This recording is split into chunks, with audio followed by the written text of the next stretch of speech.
Juste au sud de Khénifra, juste avant Kasbah Tadla, nous prenons la direction de El Skiba, début de cette jolie vallée pratiquement inconnue des touristes.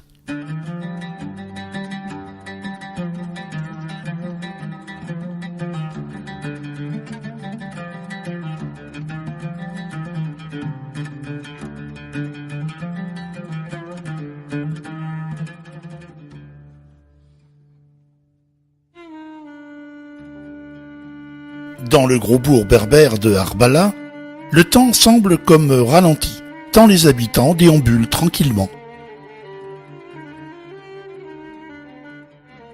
Cependant, nous avons loupé, paraît-il, le souk du mardi et du mercredi, où là, tous les paysans des montagnes environnantes descendent pour commercer entre eux. Bric-à-brac garanti.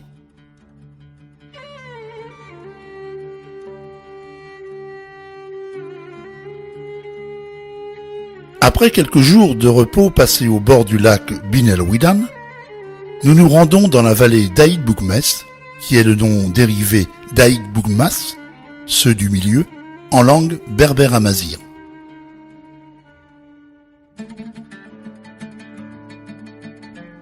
Pour y accéder, il nous faudra, à partir de Azilal, franchir un col de 3500 mètres par une ex-piste parfois enneigée. Depuis peu, celle-ci a été en partie goudronnée, ou parfois gravillonnée, ce qui est loin d'être l'idéal sur une route en lacet où deux véhicules peuvent à peine se croiser. Pour le moment, aucune sécurité, et parfois, la marche est très haute.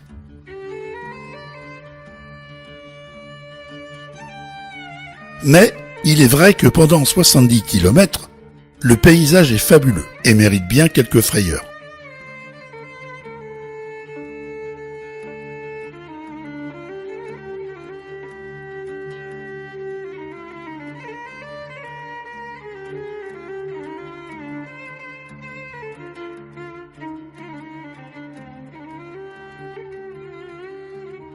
Cette vallée du Haut-Atlas, la plus longue du Maroc avec ses 30 km, est parfois appelée la vallée des gens heureux. Elle est située au pied du mont Mgoum, le deuxième mont le plus haut du royaume, avec ses 4071 mètres d'altitude.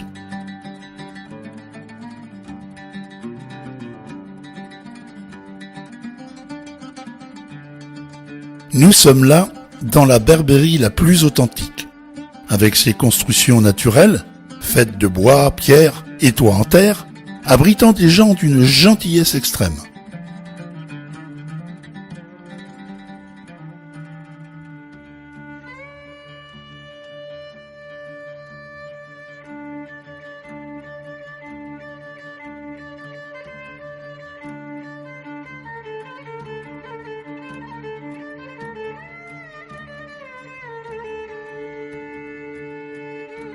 Pour la plupart agriculteurs de champs en terrasses verdoyants, ils ont très longtemps vécu repliés sur eux-mêmes, puisque l'accès était quasiment impossible en voiture, il y a encore très peu de temps.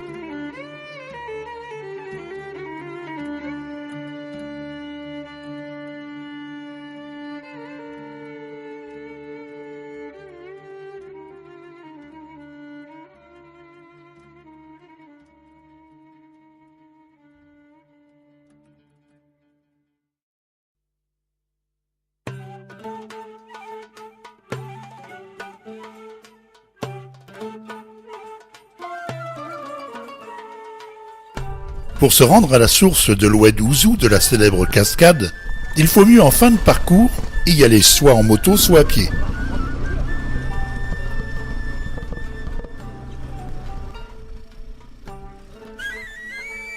Dès sa sortie de la montagne, le débit de la source génère déjà un oued important.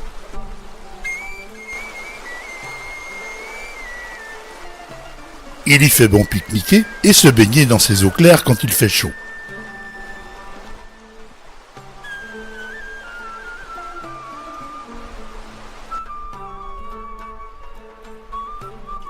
Après quelques kilomètres de méandres, l'Oued Ouzou se fait un immense plaisir de se jeter dans le vide, sous les yeux complices de deux singes magots en train de s'épouiller gaiement.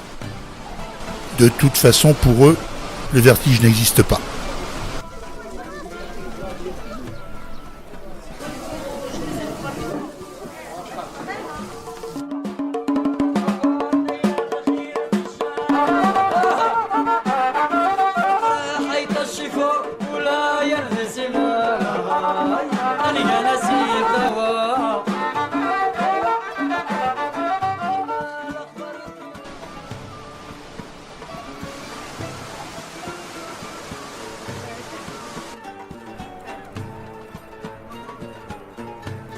Sa chute, de plus de 100 mètres, souvent accompagnée d'un arc-en-ciel, est impressionnante.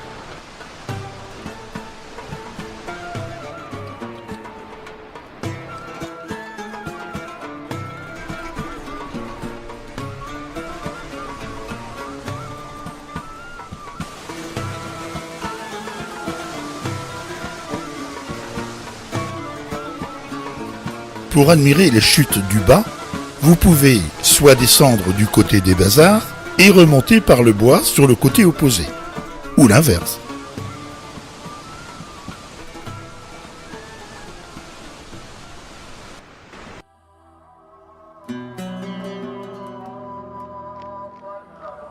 Il est bien difficile de visiter le Maroc sans séjourner à Marrakech, tellement cette ville est riche culturellement.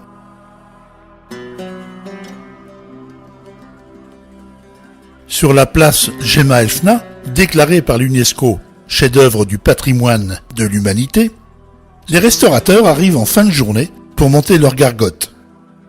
Tout doit être opérationnel avant la tombée de la nuit.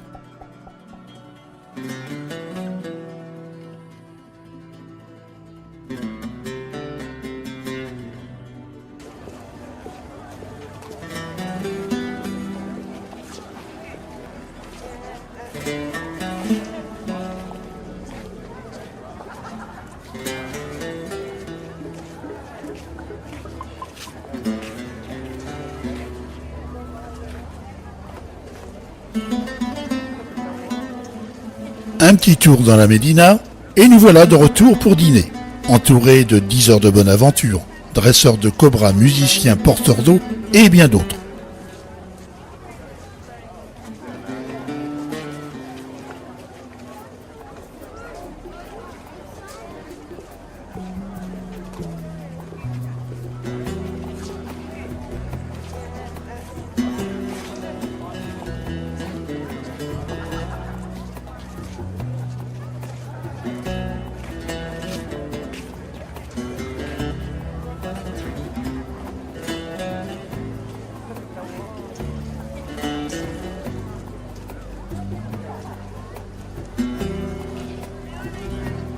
Comme tous les soirs, la magie de la place Jemaa el-Fna a opéré.